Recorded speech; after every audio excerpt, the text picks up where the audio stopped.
சாலமோனின் ஞானம் அதிகாரம் 1. ஞானமும் மனிதரின் முடிவும். நீதியை தேடுதலே இறைவாமைக்கு வழி. மண்ணுலகை ஆள்பவர்களே, நீதியின் மேல் அன்பு செலுத்துங்கள்.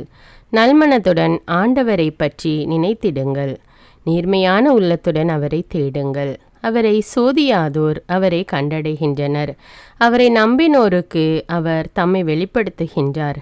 நெறிகெட்ட எண்ணம் மனிதரை கடவுளிடமிருந்து பிரித்துவிடும். அவரது ஆற்றல் சோதிக்கப்படும் பொழுது அது அறிவிலிகளை அடையாளம் காட்டிவிடும். வஞ்சனை நிறைந்த ஆன்மாவில் ஞானம் நுழைவதில்லை. பாவத்திற்கு அடிமையான உடலில் ஞானம் குடிகொள்வதில்லை. நற்பயிற்சி பெற்ற உள்ளம் வஞ்சனை நின்று விலகியோடும். அறிவற்ற எண்ணங்களை விட்டு அகலும். அநீதி என் அணுகுகையில் அது நாணி ஒதுங்கும். ஞானம் மனித நேயமுள்ள ஆவி ஆயினும் இறைவனை பழிப்போரை அது தண்டியாமல் விடாது. கடவுள் அவர்களுடைய உள்ளுணர்வுகளின் சாட்சி. உள்ளத்தை உள்ளவாறு உற்று நோக்குபவர். நாவின் சொற்களை கேட்பவரும் அவரே. ஆண்டவரின் ஆவி உலகை நிரப்பியுள்ளது. அனைத்தும் ஒருங்கிணைக்கும் அந்த ஆவி ஒவ்வொரு சொல்லையும் அறிகின்றது. நேர்மையற்றதை பேசுவோர் மறைந்திருக்க முடியாது. தண்டனை வேளையில் நீதி நின்று தப்ப முடியாது. இறைப்பற்றில்லாதோரின் சூழ்ச்சிகள் நுணுகி ஆராயப்படும். அவர்களுடைய சொற்கள் ஆண்டவரின் காதுக்கு எட்டும். அவர்களுடைய நெறிகெட்ட செயல்கள் கண்டிக்கப்படும். விழிப்புடைய காது அனைத்தையும் கேட்கின்றது. முறையீடுகளின் முணுமுணுப்பு செவிக்கு எட்டாமல் போவதில்லை. பயனற்ற முணுமுணுப்பு பற்றி எச்சரிக்கையாக இருங்கள். பழி சொல் கூறாது உங்கள் நாவை அடக்குங்கள். ஏனெனில் மறைவாய் பேசிய எதுவும் விளைவின்றி போகாது. பொய் சொல்லும் வாய் ஆன்மாவை கொல்லும். நெறி தவறிய வாழ்வால் சாவை வரவேற்று கொள்ளாதீர்கள். உங்கள் செயல்களாலேயே அழிவை வருவித்து கொள்ளாதீர்கள். சாவை கடவுள் உண்டாக்கவில்லை. வாழ்வோரின் அழிவில் அவர் மகிழ்வதில்லை. இருக்க வேண்டும் என்பதற்காகவே அவர் அனைத்தையும் படைத்தார். உலகின் உயிர்கள் யாவும் நலம் பயப்பவை. அழிவை தரும் நஞ்சு எதுவும் அவற்றில் இல்லை. கீழுலகின் ஆட்சி மண்ணுலகில் இல்லை. நீதிக்கு இறப்பு என்பது இல்லை.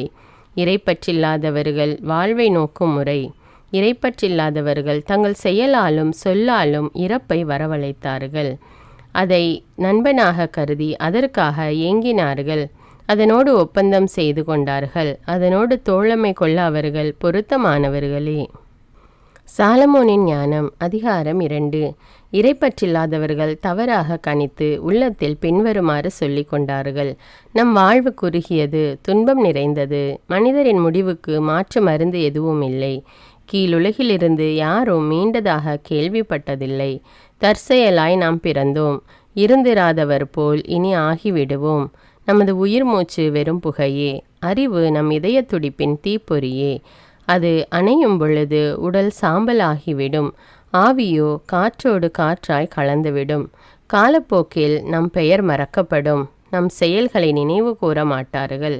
நம் வாழ்வு முகில் போல கலைந்து போகும். கதிரவனின் ஒளி கதிர்களால் துரத்தப்பட்டு அதன் வெப்பத்தால் தாக்குண்ட மூடு பனி போல சிதறடிக்கப்படும். நம் வாழ்நாள் நிழல் போல கடந்து செல்கின்றது. நமது முடிவுக்கு பின் நாம் மீண்டு வருவதில்லை. ஏனெனில் முடிவு குறிக்கப்பட்ட பின் எவரும் அதிலிருந்து மீள்வதில்லை. எனவே வாருங்கள், இப்போதுள்ள நல்லவற்றை துய்ப்போம். இளமை உணர்வோடு படைப்பு பொருட்களை முழுவதும் பயன்படுத்துவோம். விலை உயர்ந்த திராட்சை மதுவிலும் நறுமண வகைகளிலும் திளைத்திருப்போம். இளவேனிற்கால மலர்களில் எதையும் விட்டு வைக்க மாட்டோம். ரோஜா மலர்களை அவை வாடும் முன் நமக்கு முடியாக சூட்டிக்கொள்வோம். நம் களி ஆட்டங்களில் ஒவ்வொருவரும் பங்கு கொள்ளட்டும். இன்பத்தின் சுவடுகளை எங்கும் விட்டு செல்வோம். இதுவே நம் பங்கு, இதுவே நம் உடைமை. நீதிமான்களாகிய ஏழைகளை ஒடுக்குவோம். கைம்பெண்களையும் ஒடுக்காமல் விடமாட்டோம். நரைத்திரை விழுந்த முதியோரையும் மதிக்க மாட்டோம். நமது வலிமையே நமக்கு நீதி, நமக்கு சட்டம். வலிமையற்றது எதுவும் பயனற்றதே. நீதிமான்களை தாக்க பதுங்கி இருப்போம். ஏனெனில் அவர்கள் நமக்கு தொல்லையாயிருக்கிறார்கள். நம் செயல்களை எதிர்க்கிறார்கள். திருச்சட்டத்திற்கு எதிரான பாவங்களுக்காக நம்மை கண்டிக்கிறார்கள். நற்பயிற்சியை மீறிய குற்றங்களை நம் மீது சுமத்துகிறார்கள். கடவுளை பற்றிய அறிவு தங்களுக்கு உண்டு என அவர்கள் பறைசாற்றுகிறார்கள். ஆண்டவரின் பிள்ளைகள் என தங்களை அழைத்து கொள்கிறார்கள். அவர்களது நடத்தையே நம் எண்ணங்களை கண்டிக்கிறது. அவர்களை பார்ப்பதே நமக்கு துயரமாய் உள்ளது. அவர்களது வாழ்க்கை மற்றவர் வாழ்க்கையினின்று வேறுபட்டது. அவர்களுடைய வழிமுறைகள் மாறுபட்டவை. இழிந்தோர் என நம்மை அவர்கள் எண்ணுகிறார்கள். தூய்மையற்ற பொருளினின்று ஒதுங்கி செல்வது போல நம்முடைய வழிகளினின்று விலகி செல்கிறார்கள். நீதிமான்களின் முடிவு மகிழ்ச்சிக்குரியது என கருதுகிறார்கள். கடவுள் நம் தந்தை என பெருமை பாராட்டுகிறார்கள்.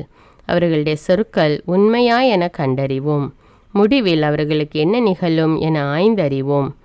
நீதிமான்கள் கடவுளின் மக்கள் என்றார். அவர் அவர்களுக்கு உதவி செய்வார். பகைவரிடமிருந்து அவர்களை விடுவிப்பார். அவர்களது கனிவினை கண்டுகொள்ளவும் பொறுமையை ஆய்ந்தறியவும் வசைமொழி கூறியும் துன்புறுத்தியும் அவர்களை சோதித்தறிவோம். இழிவான சாவுக்கு அவர்களை தீர்ப்பிடுவோம். ஏனெனில் தங்கள் வாய்மொழிப்படி அவர்கள் பாதுகாப்பு பெறுவார்கள். இறைப்பற்றில்லாதவர்கள் இவ்வாறு எண்ணி நெறி தவறி சென்றார்கள். அவர்களின் தீயொழுக்கமே அவர்களை பார்வையற்றோர் ஆக்கிவிட்டது. அவர்களின் கடவுளின் மறைவான திட்டங்களை அறியவில்லை. தூய வாழ்வுக்கு கைமாறு உண்டு என்று நம்பவில்லை. மாசற்றவர்களுக்கு பரிசு கிடைக்கும் என்று உய்த்துணரவில்லை. கடவுள் மனிதர்களை அழியாமைக்கென்று படைத்தார். தம் சொந்த இயல்பின் சாயலில் அவர்களை உருவாக்கினார். ஆனால் அழகையின் பொறாமையால் சாவு உலகில் நுழைந்தது. அதை சார்ந்து நிற்போர் இறப்புக்கு உள்ளாவர். சாலமோனின் ஞானம் அதிகாரம் 3. நல்லார் பொல்லாரின் முடிவு. நீதிமான்களின் ஆன்மாக்கள் கடவுளின் கையில் உள்ளன. கடன் தொல்லை எதுவும் அவர்களை தீண்டாது. அறிவியலிகளின் கண்களில் இருந்தவர்களைப் போல் அவர்கள் தோன்றினார்கள். நீதிமான்களின் பிரிவு பெருந்துன்பமாக கருதப்பட்டது. அவர்கள் நம்மை விட்டு பிரிந்து சென்றது பேரழிவாக கருதப்பட்டது. அவர்களோ அமைதியாக இளைப்பாறுகிறார்கள். மனிதர் பார்வையில் அவர்கள் தண்டிக்கப்பட்டாலும் இரவாமையில் அவர்கள் உறுதியான நம்பிக்கை கொண்டுள்ளார்கள். சிறிதளவு அவர்கள் கண்டித்து திருத்தப்பட்ட பின் பேரளவு கைமாறு பெறுவார்கள். கடவுள் அவர்களை சோதித்தறிந்த பின் அவர்களை தமக்கு தகுதியுள்ளவர்கள் என்று கண்டார். பொன்னை உலையில் இட்டு புடமிடுவது போல் அவர் அவர்களை புடமிட்டார். எரிபலி போல் அவர்களை ஏற்றுக்கொண்டார். கடவுள் அவர்களை சந்திக்க வரும்போது அவர்கள் ஒளி வீசுவார்கள். அரிதால் நடுவே தீப்பொறி போல பறந்து சுடர் விடுவார்கள். நாடுகளுக்கு தீர்ப்பு வழங்குவார்கள். மக்கள் மீது ஆட்சி செலுத்துவார்கள். ஆண்டவரோ அவர்கள் மீது என்றென்றும் அரசாழ்வார். அவரை நம்புவோர் உண்மையை அறிந்து கொள்வர். அன்பில் நம்பிக்கை கொள்வோர் அவரோடு நிலைத்திருப்பர். அருளும் இரக்கமும் அவர் தேர்ந்து கொண்டோர் மீது இருக்கும். ஆனால் இறைப்பற்றில்லாதவர்கள் தங்கள் எண்ணங்களுக்கு ஏற்ப தண்டிக்கப்படுவார்கள். ஏனெனில் அவர்கள் நீதிமான்களை புறக்கணித்து ஆண்டவரை எதிர்த்தார்கள். ஞானத்தையும் நற்பயிற்சியையும் இகழ்பவர்கள் இரங்கத்தக்கவர்கள். அவர்களது நம்பிக்கை வீணானது. அவர்கள் உழைப்பு வெறுமையானது. அவர்களின் செயல்கள் பயனற்றவை. அவர்களுடைய மனைவியர் அறிவற்றவர்கள். அவர்களின் பிள்ளைகள் தீயவர்கள். அவர்களுடைய வழிமரபினர் சபிக்கப்பட்டவர்கள். தூய்மை இழக்காத தவறான உடலுறவு கொள்ளாத மலடி பேறு பெற்றவர். மனிதரை கடவுள் சந்திக்க வரும்போது அப்பெண் கனி தருவார். நெறிகெட்ட செயல்களை செய்யாத ஆண்டவருக்கு எதிராக தீயவற்றை திட்டமிடாத அன்னகர்களும் பேறு பெற்றோர். அவர்களது பற்றுறுதிக்கு சிறப்பு கைமாறு வழங்கப்படும். ஆண்டவரின் கோவிலில் அவர்களுக்கு இனிமை மிக்க பங்கு அளிக்கப்படும். நல்ல உழைப்பின் பயன் புகழ்ச்சிக்குரியது. அறிவுத்திறனின் ஆணிவேர் அசைவுறாதது. விபச்சாரிகளின் மக்கள் முதிர்ச்சி அடைய மாட்டார்கள். தவறான உடலுறவால் பிறப்பவர்கள் வேரோடு அழிவார்கள். அவர்கள் நீண்ட நாள் வாழ்ந்தாலும் அவர்களை யாரும் பொருட்படுத்த மாட்டார்கள். முதுமையின் இறுதி கட்டத்திலும் அவர்கள் மதிப்பு பெற மாட்டார்கள். அவர்கள் இளமையில் இறந்தால் அவர்களுக்கு நம்பிக்கை இராது. தீர்ப்பு நாளில் ஆறுதல் கிடைக்காது. நேர்மையற்ற தலைமுறையின் முடிவு மிக கொடியது. சாலமோனின் ஞானம் அதிகாரம் 4. ஒருவருக்கு மகப்பேறு இல்லாவிடினும் நற்பண்பு இருந்தால் அதுவே சிறந்தது. நற்பண்பின் நினைவு என்றும் அழியாதது. அது கடவுளாலும் மனிதராலும் கண்டுணரப்படும். அந்நினைவு பசுமையாயிருக்கும் பொழுது மாந்தர் அதனை பின்பற்றி நடப்பர். அது நீங்கியதும் அதற்காக ஏங்குவர். மாசற்ற பரிசுகளுக்காக நற்பண்பு போராடி வெற்றி வாகை சூடி காலமெல்லாம் பீடு நடை போடுகிறது. இறைப்பற்றில்லாதவர்கள் எண்ணற்ற பிள்ளைகளை ஈன்ற போதிலும் அவர்கள் தளிர்ப்பதில்லை. மன வாழ்க்கைக்கு புறம்பே பிறந்த வழிமரபு ஆழமாய் வேரூன்றுவதில்லை. உறுதியாய் நிற்பதும் இல்லை. சிறிது காலம் அவர்கள் கிளைவிட்டு செழித்தாலும் உறுதியற்றவர்களாய் காற்றினால் அலைகழிக்கப்படுவார்கள். காற்றின் சீற்றத்தால் வேரோடு கலைந்தெறியப்படுவார்கள். அவர்களுடைய கிளைகள் வளர்ச்சி அடையும் முன்பே முறிக்கப்படும். அவர்களுடைய கனிகள் பயனற்றவை. உண்பதற்கு ஏற்ற அளவு பழுக்காமையால் அவை பாழாய் போகும். முறைகேடாக பிறந்த பிள்ளைகளே தீர்ப்பு நாளில் தங்கள் பெற்றோரின் கூடா ஒழுக்கத்திற்கு சாட்சிகளாய் இருப்பார்கள். நீதிமான்களின் எதிர்பாராத முடிவு. நீதிமான்கள் உரிய காலத்துக்கு முன் இறந்தாலும் இளைப்பாற்றி அடைவார்கள். முதுமையின் மதிப்பு நீடிய வாழ்வினால் வருவதன்று. ஆண்டுகளின் எண்ணிக்கை அதற்கு அளவுகோலன்று. ஞானமே மனிதருக்கு உண்மையான நரைதிரை. குற்றமற்ற வாழ்க்கையே உண்மையான பழுதற்ற முதுமை. நீதிமான் ஒருவர் இறைவனுக்கு ஏற்புடையவராகி அவருடைய அன்பை பெற்றார். பாவிகள் நடுவில் வாழ்ந்து கொண்டிருந்த பொழுதே அவரால் எடுத்துக்கொள்ள பெற்றார். தீமை அவரது அறிவு கூர்மையை திசை திருப்பாமல் இருக்கவும், வஞ்சகம் அவரது உள்ளத்தை மாசுபடுத்தாமல் இருக்கவுமே அவர் எடுத்துக்கொள்ள பெற்றார். தீமையின் கவர்ச்சி நன்மையானவற்றை மறைத்து விடுகிறது. அலைக்கழிக்கும் இச்சை மாசற்ற மனத்தை கெடுத்து விடுகிறது. அந்த நீதிமான் குறுகிய காலத்தில் நிறைவு எய்தினார். நீண்ட வாழ்வின் பயனை அடைந்தார். அவரது ஆன்மா ஆண்டவருக்கு ஏற்புடையதாய் இருந்தது. தீமை நடுவே நின்று ஆண்டவர் அவரை விரைவில் எடுத்துக்கொண்டார். மக்கள் இதை பார்த்தார்கள், ஆனால் புரிந்து கொள்ளவில்லை. ஆண்டவர் தாம் தேர்ந்து கொண்டோர் மீது அருளும் இரக்கமும் காட்டுகின்றார். தம் தூயவர்களை சந்தித்து மீட்கிறார் என்பதை அவர்கள் மனத்தில் ஏற்கவும் இல்லை. இறந்து போன நீதிமான்கள் உயிர் வாழ்கின்ற இறைப்பற்றில்லாதவர்களை கண்டனம் செய்வார்கள். விரைவில் பக்குவமடைந்த இளைஞர்கள் நீண்ட நாள் வாழும் தீய முதியவர்களை கண்டனம் செய்வார்கள். இறைப்பற்றில்லாதவர்கள் ஞானிகளின் முடிவை காண்பார்கள். ஆனால் ஆண்டவர் அவர்களுக்காக எத்தகைய திட்டம் வகுத்துள்ளார் என்று, எந்த நோக்கத்திற்காக அவர்களுக்கு பாதுகாப்பு அளித்துள்ளார் என்றும் அறிந்து கொள்ள மாட்டார்கள். அவர்கள் ஞானிகளை கண்டு ஏளனம் செய்வார்கள். ஆண்டவர் அவர்களை பார்த்து எள்ளி நகையாடுவார். ஏனெனில் இனி அவர்கள் இழிந்த பிணம் ஆவார்கள். இறந்தோர் நடுவில் என்றென்றும் அருவருப்புக்குரியோர் ஆவார்கள். ஆண்டவர் அவர்களை பேச்சற்று கீழே விழ செய்வார். அடியோடு கலங்க வைப்பார். அவர்கள் முழுவதும் அழித்தொழிக்கப்படுவார்கள். ஆழ்துயரில் மூழ்கடிக்கப்படுவார்கள். அவர்களின் நினைவு கூட மறைந்துவிடும். தீர்ப்பு நாளில் நல்லாரும் பொல்லாரும் இறைப்பற்றில்லாதவர்களின் பாவங்களை கணக்கிடும்போது அவர்கள் நடுங்கி கொண்டு வருவார்கள். அவர்களுடைய நெறிகட்ட செயல்கள் அவர்களுக்கு எதிராக நின்று குற்றம் சாட்டும். சாலமோனின் ஞானம் அதிகாரம் 5. அப்பொழுது நீதிமான்கள் தங்களை துன்புறுத்தியோர் முன்பும் தங்கள் உழைப்பை பொருட்படுத்தாதோர் முன்பும் துணிவோடு நிற்பார்கள். இறைப்பற்றில்லாதவர்கள் அவர்களை கண்டு பேரச்சத்தால் நடுங்குவார்கள். எதிர்பாரா வகையில் அவர்கள் அடைந்த மீட்பை பற்றி திடுக்கிடுவார்கள். அவர்கள் உளம் வருந்தி ஒருவரோடு ஒருவர் பேசிக்கொள்வார்கள். மிகுந்த மனத்துயருடன் பெருமூச்சு விட்டு பின்வருமாறு சொல்வார்கள். இவர்களை தானே நாம் முன்பு எள்ளி நகையாடினோம், வசை மொழிக்கு ஆளாக்கினோம். நாம் மூடர்கள், அவர்களது வாழ்க்கை மடமையானது என்று எண்ணினோம். அவர்களது முடிவு இழிவானது என்று கருதினோம். கடவுளின் மக்களாக அவர்கள் எவ்வாறு எண்ணப்பட்டார்கள்? தூயவர்கள் நடுவில் அவர்களுக்கு எவ்வாறு பங்கு கிடைத்தது? எனவே நாம் உண்மையின் வழியிலிருந்து தவறிவிட்டோம். நீதியின் ஒளி நம் மீது படரவில்லை. கதிரவன் நம் மீது எழவில்லை. நெறிகேடும் அழிவும் நிறைந்த வழியில் நாம் மனமுவந்து நடந்தோம். பாதையில்லா பாலை நிலங்களில் பயணம் செய்தோம். ஆண்டவரின் வழியையோ அறிந்திலோம். இருமாப்பால் நமக்கு கிடைத்த பயன் என்ன? செல்வ செருக்கால் நமக்கு விளைந்த நன்மை என்ன? இவை அனைத்தும் நிழல் போல கடந்து போயின, புரளி போல விரைந்து சென்றன. அலை மோதும் நீர்ப்பரப்பை கிழித்து கொண்டு கப்பல் செல்கிறது. அது சென்ற தடத்தை யாரும் காண முடியாது. அதன் அடித்தட்டின் சுவடுகள் அலைகளில் புலப்படுவதில்லை. பறவை காற்றில் பறந்து செல்கிறது. அது சென்ற வழியின் அடையாளமே தெரிவதில்லை. அது சிறகடித்து செல்லும்போது மென்காற்றின் மீது மோதுகிறது. அது பறந்தோடும் வேகத்தில் காற்றை கிழித்து கொண்டு செல்கிறது. இறக்கைகளை அசைத்து காற்றை ஊடுருவி செல்கிறது.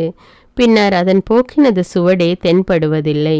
இலக்கை நோக்கி எய்த அம்பு காற்றை கிழித்து கொண்டு செல்கிறது. பிளவுண்ட காற்று உடனே கூடிவிடுகிறது. ஆனால் அம்பு சென்ற வழியை ஒருவரும் அறிவதில்லை. இவற்றை போன்றதே நம் நிலையும்.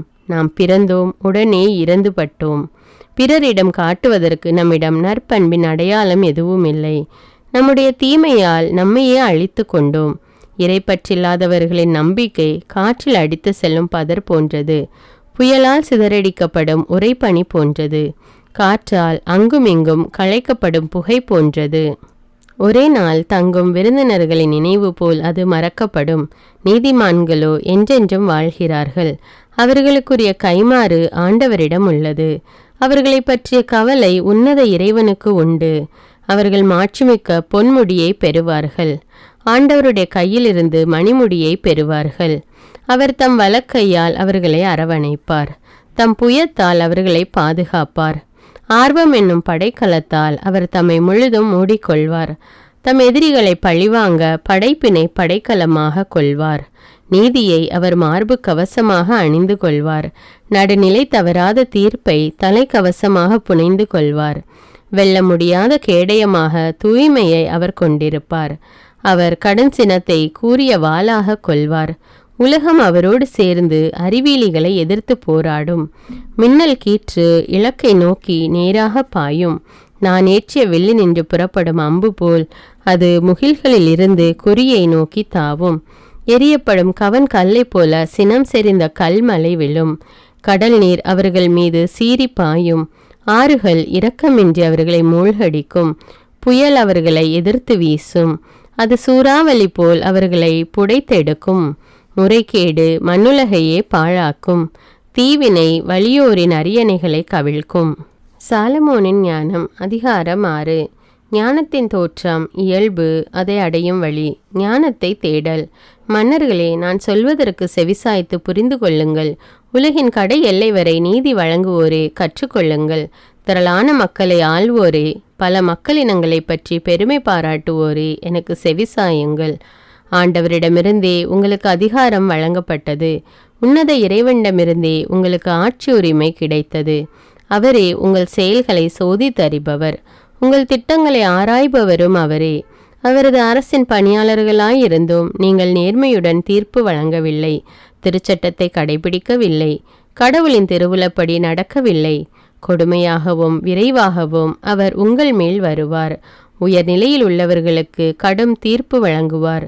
எளியோருக்கு இரக்கங்காட்டி அவர்களை பொறுத்தருள்வார். வலியோரை வன்மையாக தண்டிப்பார். அனைத்திற்கும் ஆண்டவர் யாருக்கும் அஞ்சி நடுங்க மாட்டார். உயர்ந்தோருக்கென்று தனி மதிப்பு அளிக்க மாட்டார். ஏனெனில் பெரியோரையும் சிறியோரையும் படைத்தவர் அவரே. எல்லாரும் ஒன்றென எண்ணி காப்பவரும் அவரே. அவர் வலியோரிடம் கண்டிப்பான கணக்கு கேட்பார். எனவே மன்னர்களே, நீங்கள் ஞானத்தை கற்றுக்கொள்ளவும் நெறி பிறழாது நடக்கவும் உங்களுக்கு நான் கூறுகிறேன். தூய்மையானவற்றை தூய்மையாய் கடைபிடிப்போர் தூயோர் ஆவர். தூய்மையானவற்றை கற்றுக்கொண்டார் தங்கள் செயல்களை முறைப்படுத்த வழி காண்பர். எனவே என் சொற்கள் மீது நாட்டங்கொள்ளுங்கள், ஏக்கங்கொள்ளுங்கள். நீங்கள் அவற்றால் நற்பயிற்சி பெறுவீர்கள். ஞானம் ஒளிமிக்கது, மங்காதது. அதன் பால் அன்பு கோருவோர் அதை எளிதில் கண்டுகொள்வர். அதை தேடுவோர் கண்டடைவர். தன்னை நாடுவோருக்கு அது தன்னையே விரைந்து வெளிப்படுத்தும். வைகரையில் அதை தேடுவோர் தளர்ச்சி அடைய மாட்டார்கள். ஏனெனில் தம் கதவு அருகில் அது அமர்ந்திருப்பதை அவர்கள் காண்பார்கள். அதன் மீது மனத்தை செலுத்துவதே ஞானத்தின் நிறைவு. அதன் பொருட்டு விழிப்பாயிருப்போர் கவலையிலிருந்து விரைவில் விடுபடுவர். தனக்கு தகுதியுள்ளவர்களை ஞானம் தேடி செல்கிறது. அவர்களுடைய வழியில் கனிவுடன் தன்னையே காட்டுகிறது. அவர்களின் ஒவ்வொரு நினைவிலும் அது அவர்களை எதிர்கொள்கிறது. நற்பயிற்சி பெறுவதில் கொள்ளும் உண்மையான நாட்டமே ஞானத்தின் தொடக்கம். நற்பயிற்சி மீது செலுத்தும் கவலையே ஞானத்தின் பால் கொள்ளும் அன்பு. ஞானத்தின் மீது அன்பு செலுத்துவது அதன் சட்டங்களை கடைபிடிப்பதாகும். சட்டங்களை கடைபிடிப்பது அழியாமைக்கு உறுதி தரும். அழியாமை ஒருவரை கடவுளுக்கு அருகில் அழைத்து செல்கிறது. ஞானத்தின் மீதுள்ள ஆர்வம் ஒருவரை அரசுரிமைக்கு வழிநடத்துகிறது. நாடுகளை ஆளும் மன்னர்களே, உங்களுடைய அரியணையிலும் செங்கோலிலும் நீங்கள் மகிழ்ச்சி அடைய விரும்பினால் எப்பொழுதும் ஞானத்தை மதியுங்கள். அப்பொழுது என்றென்றும் ஆட்சி புரிவீர்கள். ஞானத்தை பற்றிய விளக்கம். ஞானம் என்றால் என்ன, அது எவ்வாறு உண்டானது என உங்களுக்கு விரித்துரைப்பேன். மறைபொருள்களை உங்களிடமிருந்து மறைக்க மாட்டேன். அதன் படைப்பு காலம் தொட்டு அதனை ஆராய்ந்து பார்ப்பேன். அதை பற்றி அறிவை வெளிப்படுத்துவேன். உண்மையை நழுவ விட மாட்டேன். நோயாம் பொறாமையோடு தோழமை கொள்ள மாட்டேன். ஏனெனில் பொறாமை ஞானத்துடன் உறவு கொள்வதில்லை. ஞானிகளின் எண்ணிக்கையை பொறுத்தே உலகின் மீட்பு அமையும். அறிவுள்ள மன்னர் தம் குடிமக்களின் நிலைக்கலனாயிருக்கின்றார். எனவே என் சொற்களால் நற்பயிற்சி பெறுங்கள், அதனால் உங்களுக்கு நற்பயன் விளையும். சாலமோனின் ஞானம் அதிகாரம் 7. ஞானத்தை மதித்தல். எல்லா மனிதர்களையும் போல நானும் இறப்புக்குரியவன். நிலத்தினின்று உண்டாக்கப்பட்ட முதல் மனிதரின் வழி தோன்றல். என் தாய் வயிற்றில் என் உடல் உருவாயிற்று.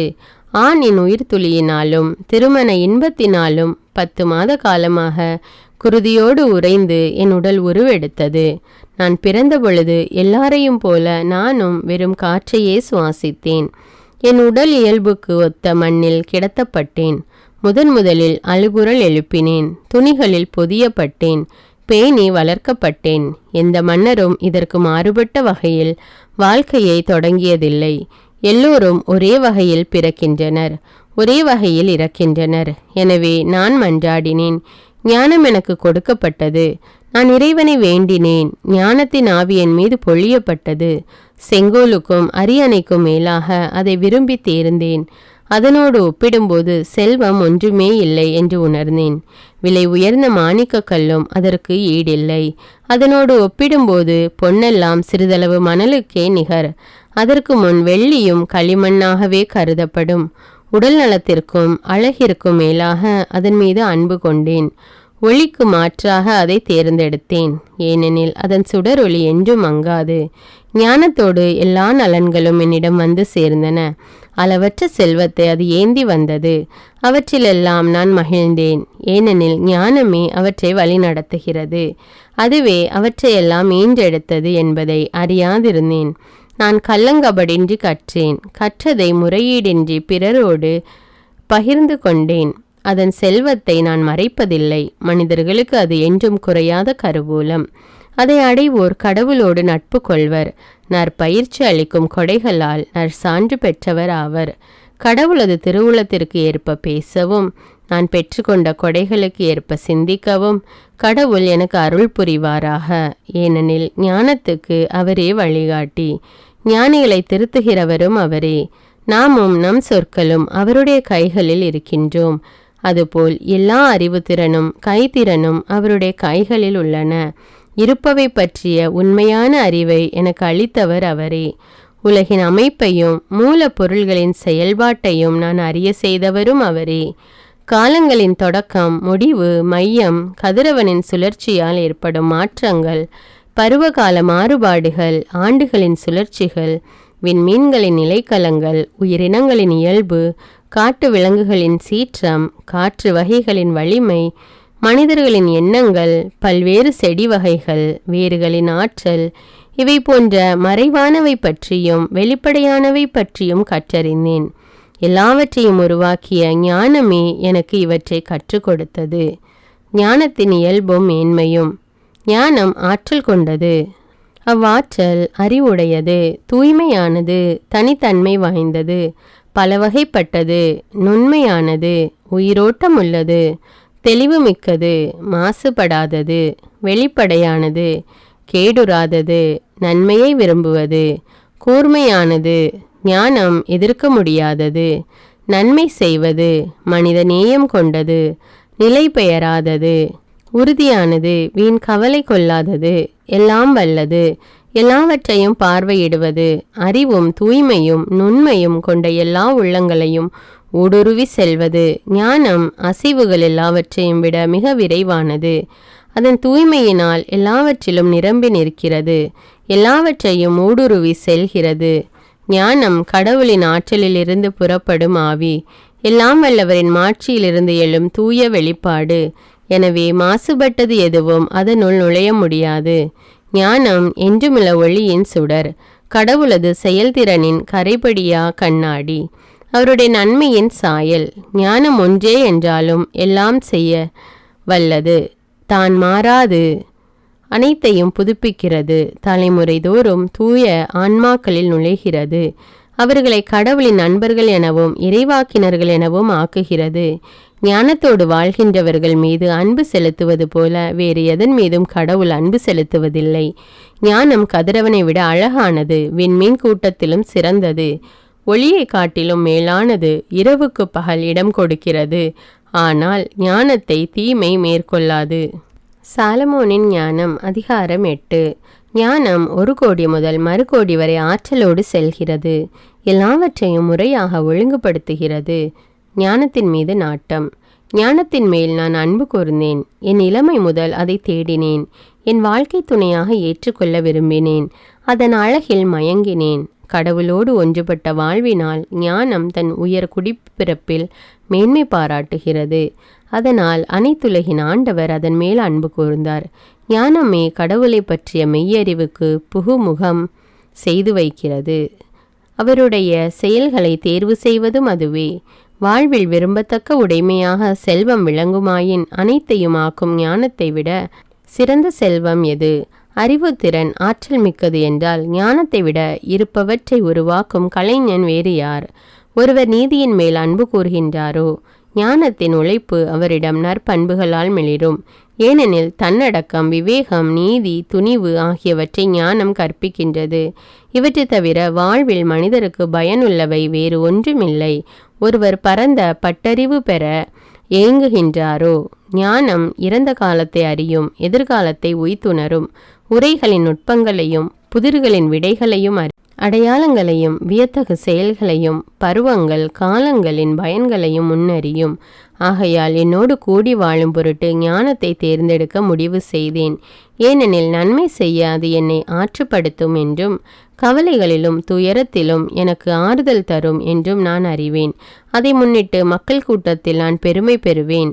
இளைஞனாயிருந்தாலும் மூப்பர்களிடையே நான் மதிப்பு அடைவேன்.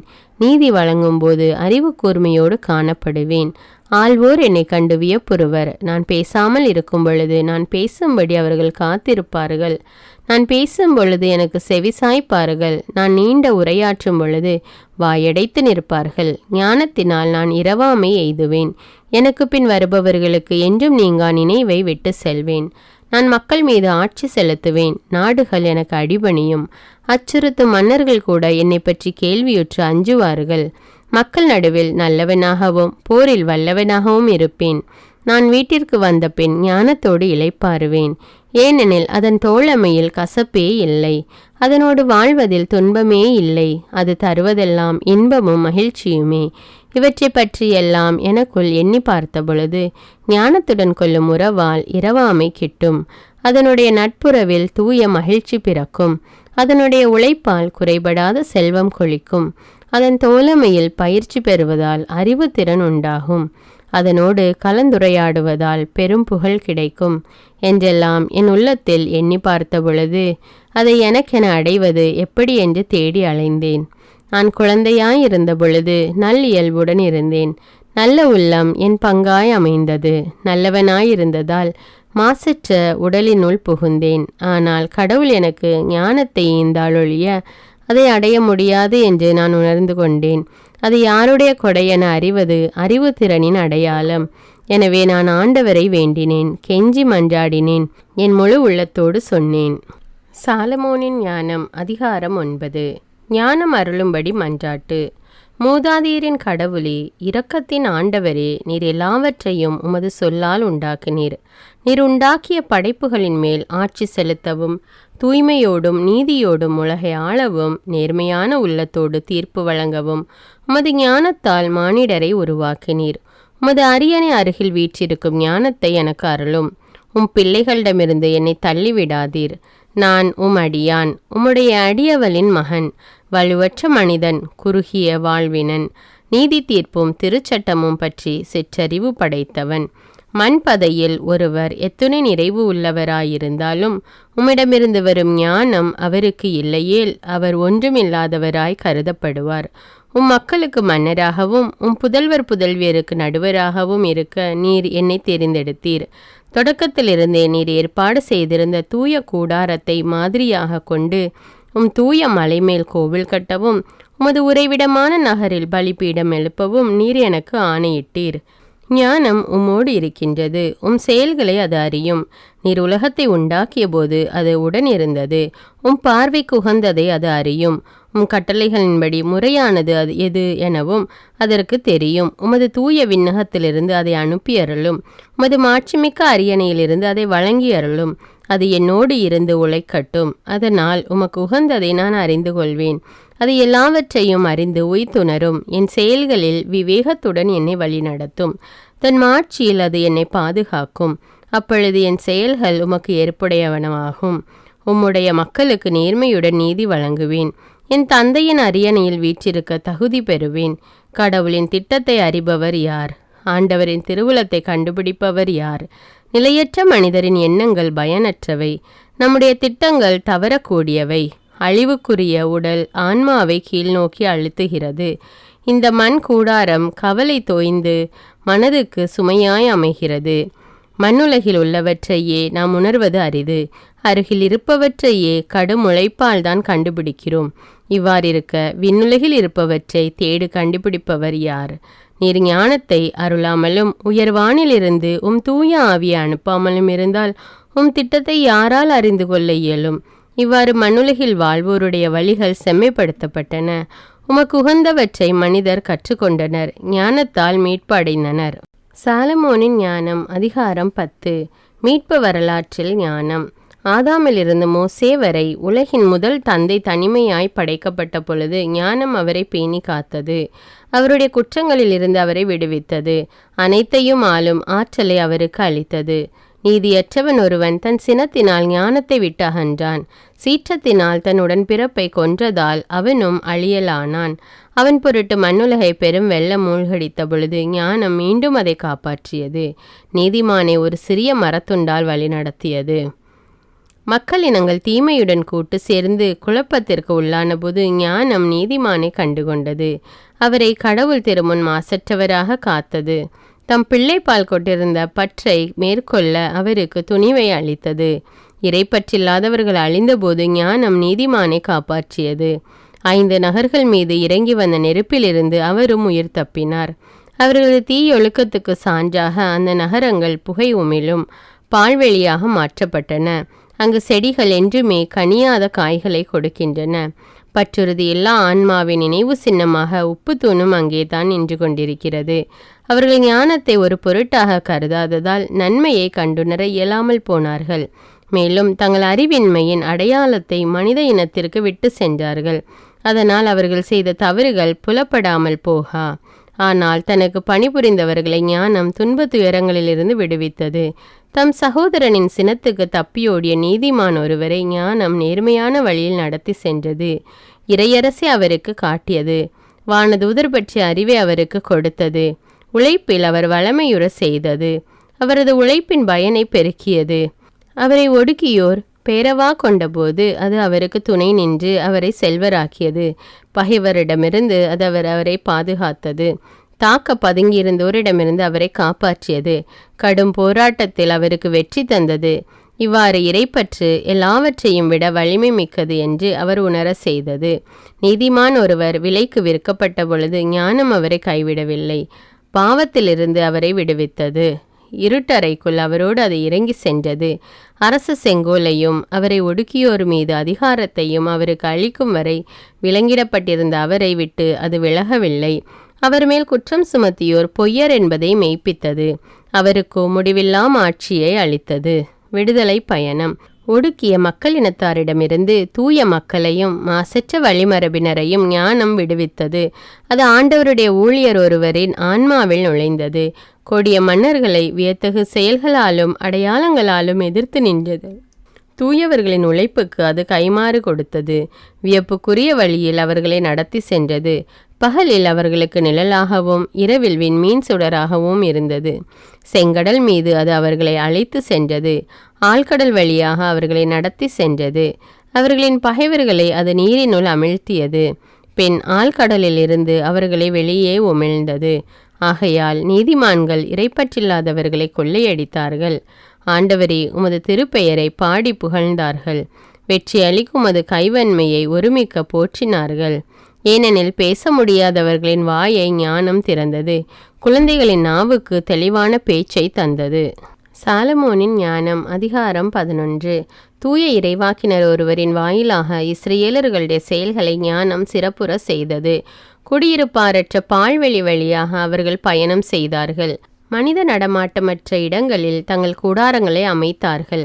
தங்கள் பகைவர்களை எதிர்த்து நின்றார்கள். போரிட்டு எதிரிகளை துரத்தினார்கள். தண்ணீரால் அழிவும் விடுதலையும். இஸ்ரேலர்களுக்கு தாகம் எடுத்த போது உம்மை மன்றாடினார்கள். உடனே செங்குத்தான பாறைகளில் இருந்து தண்ணீர் வழிந்தோடியது. கடினமான பாறையிலிருந்து அவர்கள் தாகத்தை தணித்து கொண்டார்கள். எவற்றால் பகைவர்கள் தண்டிக்கப்பட்டார்களோ அவற்றாலேயே சிக்கலான நேரங்களில் இஸ்ரேலர் நன்மை அடைந்தார்கள். குழந்தைகளை கொல்ல வேண்டும் என்று எதிரிகள் பிறப்பித்திருந்த ஆணையை கண்டிக்க வற்றாத ஊற்றிலிருந்து ஓடும் ஆற்று நீருக்கு மாறாக குருதியால் கலங்கி மாசுபட்ட நீரை அவர்களுக்கு கொடுத்தீர். இஸ்ரேலருக்கோ எதிர்பாரா வகையில் மிகுதியான தண்ணீர் வழங்கினீர். அவர்களுடைய பகைவரை எவ்வாறு தண்டித்தீர் என்பதை அவ்வேளையில் அவர்களை வாட்டிய தாகத்தால் காட்டினீர். இஸ்ரவேலர் சோதிக்கப்பட்ட பொழுது இரக்கத்தால் பயிற்றுவிக்கப்பட்டனர் என்றும், கடவுள் சினம் கொண்டு தீர்ப்பளிக்கும் பொழுது இறைப்பற்றில்லாதவர்கள் எவ்வாறு வதைக்கப்படுவார்கள் என்றும் இதன் வாயிலாக அவர்கள் புரிந்து கொண்டார்கள். ஏனெனில் ஒரு தந்தை எச்சரிப்பது போல நீர் இஸ்ரவேலரை சோதித்தீர். ஆனால் இரக்கமற்ற மன்னர் தீர்ப்பளிப்பது போல் நீர் எதிரிகளை கூர்ந்து சோதித்து பார்த்தீர். இஸ்ரவேலர்களுக்கு அருகில் இருந்தபோதும் தொலைவில் இருந்தபோதும் எகிப்தியர்கள் பெருந்துயருற்றார்கள். 2 மடங்கு துயரம் அவர்களை ஆட்கொண்டது. கடந்த கால நிகழ்ச்சிகளை நினைத்து ஏங்கி பெருமூச்சு விட்டார்கள். தங்களுக்கு வந்துற்ற தண்டனைகளால் நீதிமான்கள் நன்மை அடைந்தார்கள் என்று எகிப்தியர்கள் கேள்வியுற்ற போது அது ஆண்டவரின் செயல் என்று உணர்ந்து கொண்டார்கள். எவரை முன்னொரு காலத்தில் குழந்தையாக இருந்தபோது அவர்கள் வெளியே எறிந்தார்களோ, எவரை நகைத்து புறக்கணித்தார்களோ அவரை குறித்த நிகழ்ச்சிகளின் முடிவில் வியப்புற்றார்கள். ஏனெனில் நீதிமான்கள் கண்டிராத தாகத்தை எதிரிகள் கொண்டிருந்தார்கள். கடவுளின் அருள் இரக்கம். எகிப்தியர்கள் பகுத்தறிவற்ற பாம்புகளையும் பயனற்ற விலங்குகளையும் வணங்கினார்கள். இவ்வாறு நெறிதவர தூண்டிய அவர்களுடைய அறிவற்ற தீய எண்ணங்களுக்காக அவர்களை பழிவாங்கும் பொருட்டு பகுத்தறிவில்லா உயிரினங்களின் கூட்டத்தை அவர்கள் மீது நீர் ஏவி விட்டீர். ஒருவர் எதனால் பாவம் செய்கிறாரோ அதனாலேயே அழிந்து போவார் என்பதை இதனால் அவர்களுக்கு அறிவுறுத்தினீர். ஏனெனில் உருவமற்ற பருப்பொருளை கொண்டு உலகை படைத்த எல்லாம் வல்ல உமது கைவன்மைக்கு கரடிகளின் கூட்டத்தையோ துணிவுள்ள சிங்கங்களையோ அவர்கள் மீது அனுப்பி வைப்பது முடியாததென்று. புதிதாக படைக்கப்பட்ட முன்பின் பார்த்திராத சீற்றம் நிறைந்த காட்டு விலங்குகளையோ வெப்ப மூச்சுவிடும் விலங்குகளையோ ஏப்பமாக அடர்ந்த புகை படலத்தை வெளியிடும் விலங்குகளையோ கண்களில் தீப்பொறி பறக்கும் விலங்குகளையோ அவர்கள் மீது அனுப்பி வைப்பது கைவன்மைக்கு இயலாததென்று. அவை மனிதர்களை தாக்கி முற்றிலும் அழித்துவிடக்கூடியவை மட்டுமல்ல, தங்கள் தோற்றத்தாலேயே அவர்களை அச்சுறுத்தி கொன்றுவிடக்கூடியவை. இவை இன்றியே மனிதர்கள் ஒரே மூச்சினால் வீழ்த்தப்பட்டிருப்பார்கள். நீதியால் துரத்தப்பட்டு உமது ஆற்றலின் மூச்சினால் சிதறடிக்கப்பட்டிருப்பார்கள். ஆயினும் நீர் அனைத்தையும் அளவோடும் கணக்கோடும் நிறையோடும் ஏற்பாடு செய்தீர். உமது மாபெரும் ஆற்றலை எப்போது நீர் காட்ட இயலும்? உமது கைவன்மையை எதிர்த்து நிற்க எவரால் இயலும்? தராசில் மிக நுண்ணிய எடை வேறுபாடு காட்டும் தூசி போலவும் நிலத்தின் மீது விழும் காலை பனியின் ஒரு சிறு துளி போலவும் உலகம் முழுவதும் கண்முன் உள்ளது. நீர் எல்லாம் வல்லவராயிருப்பதால் எல்லார் மீதும் இறங்குகின்றீர். மனிதர்கள் தங்களுடைய பாவங்களை விட்டு மனந்திரும்பும் பொருட்டே நீர் அவற்றை பார்த்ததும் பாராமல் இருக்கின்றீர். படைப்புகள் அனைத்தின் மீதும் நீர் அன்பு கூறுகிறீர். நீர் படைத்த எதையும் வெறுப்பதில்லை. ஏனெனில் நீர் எதையாவது வெறுத்திருந்தால் அதை படைத்திருக்கவே மாட்டீர். உமது திருவுளமின்றி எதுதான் நீடித்திருக்க முடியும்? அல்லது உம்மால் உண்டாக்கப்படாதிருந்தால் எதுதான் காப்பாற்றப்படக்கூடும்? ஆண்டவரே, உயிர்கள் மீது அன்பு கூறுகின்றவரே, நீர் எல்லாவற்றையும் வாழ விடுகின்றீர். ஏனெனில் அவையாவும் உம்முடையன. சாலமோனின் ஞானம். அதிகாரம் 12. உம்முடைய அழியா ஆவி எல்லாவற்றிலும் உள்ளது. ஆகையால் தவறு செய்பவர்களை சிறிது சிறிதாய் திருத்துகின்றீர். அவர்கள் எவற்றால் பாவம் செய்கிறார்களோ அவற்றை நினைவுபடுத்தி அவர்களை எச்சரிக்கின்றீர். ஆண்டவரே, அவர்கள் தீமையிலிருந்து விடுபடவும் உம்மேல் நம்பிக்கை கொள்ளவுமே இவ்வாறு செய்கின்றீர். உமது திருநாட்டில் பண்டு தொட்டே வாழ்ந்து வந்தோரின் அருவருப்புக்குரிய நடத்தை, மந்திரவாத செயல்கள், நெறிகெட்ட வழிபாட்டு முறைகள் ஆகியவற்றுக்காக அவர்களை வெறுத்தீர். இரக்கமின்றி குழந்தைகளை கொலை செய்தோர், மனித சதையையும் குருதியையும் பழி விருந்தாக உண்டோர், வேற்றின வழிபாட்டு சடங்குகளில் புகுமுகம் செய்யப்பட்டோர், தற்காப்பற்ற தங்கள் பிள்ளைகளை கொலை செய்த பெற்றோர் ஆகியோரை எங்கள் மூதாதையரின் கைகளால் அழிக்க திருவுளங்கொண்டீர். நாடுகளில் எல்லாம் நீர் மிகுதியாக மதிக்கின்ற நாடு கடவுளின் மக்கள் குடியேறுவதற்கு தகுதியாகும்படி இவ்வாறு செய்தீர். இருப்பினும் அவர்களும் மனிதர்களே என்பதால் அவர்களை விட்டு வைத்தீர். படைகளின் முன்னோடிகளாக மலை குலவிகளை அனுப்பி வைத்தீர். இவ்வாறு அவர்களை சிறிது சிறிதாக அழித்தீர். ஏனெனில் இறைப்பற்றில்லாதவர்களை போர்க்களத்தில் நீதிமான்களின் கையில் ஒப்படைப்பதும் கொடிய காட்டு விலங்குகளாலோ ஒரு கடன் சொல்லாலோ ஒரே நொடியில் அழிப்பதும் உம்மால் இயலாத செயலென்று. அவர்கள் தீய தலைமுறையினர் என்பதும் தீமை அவர்களது இயல்போடு இணைந்துவிட்டது என்பதும் அவர்களது சிந்தனை முறை ஒருபோதும் மாறாது என்பதும் உமக்கு தெரியாதனவல்ல. இருப்பினும் நீர் அவர்களை சிறிது சிறிதாய் தண்டித்து மனந்திரும்ப அவர்களுக்கு வாய்ப்பு கொடுத்தீர். அவர்கள் ஆதி முதலே சாபத்துக்கு உட்பட்ட வழிமரபினர். அவர்களுடைய பாவங்களை நீர் தண்டியாமல் விட்டீர். எவருக்கு அஞ்சி நீர் அவ்வாறு செய்யப்படவில்லை? நீர் என்ன செய்தீர் என்று கேட்பவர் யார்? உமது நீதி தீர்ப்பை எதிர்ப்பவர் யார்? நீர் உண்டாக்கிய மக்களினத்தாரின் அழிவு பற்றி உம்மீது குற்றம் சுமத்துபவர் யார்? நீதியற்றோரை நீர் பழிவாங்கும் போது அவர்கள் சார்பாகவும் திருமுன் பரிந்துரைப்பவர் யார்? ஏனெனில் உம்மை தவிர வேறு கடவுள் இல்லை. எல்லாவற்றின் மீதும் நீர் கருத்தாய் இருக்கிறீர். முறைகேடாக நீர் தீர்ப்பு வழங்குவதில்லை என்பதை யாரிடம் காட்ட வேண்டும்? நீர் தண்டித்தவர்கள் சார்பாக உம்மை எதிர்த்து நிற்க எந்த மன்னராலும் தலைவராலும் முடியாது. நீர் நேர்மையுள்ளவர், அனைத்தையும் நீதியோடு ஆண்டு வருகின்றீர். தண்டிக்கத்தகாதவர்களை தண்டிப்பது உமது ஆற்றலுக்கு அப்பாற்பட்டது என நீர் அறிவீர். உமது ஆற்றலே நீதியின் ஊற்று. அனைத்தின் மீதும் உமக்குள்ள ஆட்சி உரிமை அனைத்தையும் வாழும்படி விட்டு வைக்கிறது. மனிதர்கள் உமது வலிமையின் நிறைவை ஐயுறும்போது நீர் உம்முடைய ஆற்றலை காட்டுகிறீர்.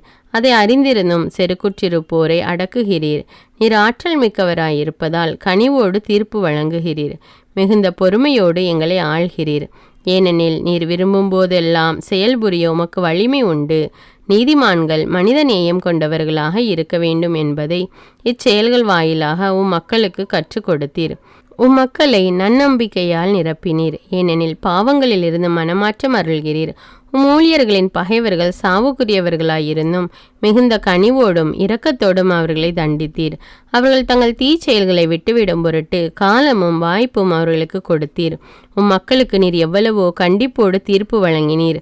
அவர்களுடைய மூதாதையருக்கு நல்ல வாக்குறுதிகள் நிறைந்த ஆணைகளையும் உடன்படிக்கைகளையும் அளித்தீர் அன்றோ? கனிவுக்கு பின் கண்டிப்பு. நீர் எங்களை நல்வழிப்படுத்த கண்டிக்கிறீர். எங்கள் பகைவர்களையோ 10,000 மடங்கு மிகுதியாக தண்டிக்கிறீர்.